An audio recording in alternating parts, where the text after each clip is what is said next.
Depuis plusieurs générations, la Renault Clio RS fait figure de référence. C'est même presque un maître étalon, alors c'est toujours bon de la comparer aux nouveautés, d'autant qu'elle est un petit peu plus ancienne qu'elle, et peut-être que ça va se ressentir sur la piste.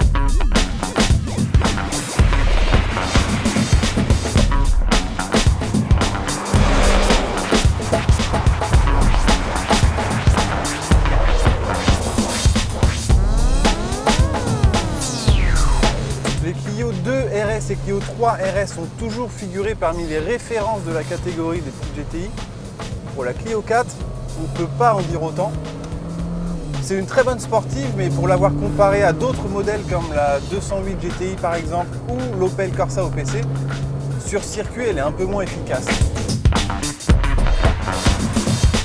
Avec 200 chevaux, la Clio RS a pourtant tout ce qu'il faut pour rivaliser avec ses concurrentes les plus directes. Mais il y a deux problèmes.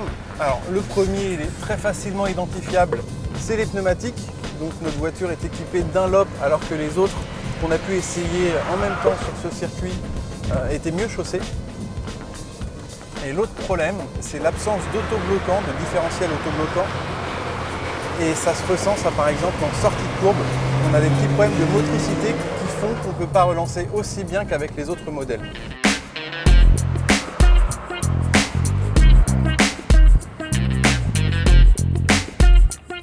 Là, c'est le parfait exemple.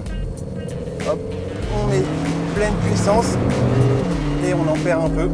Aussi à cause de la transmission, parce que la Clio n'est vendue que avec la boîte de vitesse robotisée. Donc c'est la EDC 6 à double embrayage. Pour une utilisation quotidienne, elle n'est pas loin d'être parfaite, mais sur circuit, elle n'est pas très réactive, en tout cas pas assez rapide. Et c'est pénalisant.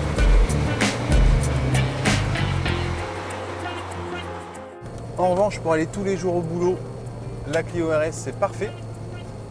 Bon comportement routier, bonne tenue de route, bon confort de suspension aussi, c'est assez agréable. Bref, vraiment c'est une très bonne voiture pour le quotidien. En revanche, s'il s'agit d'être premier sur un circuit, c'est pas le bon choix.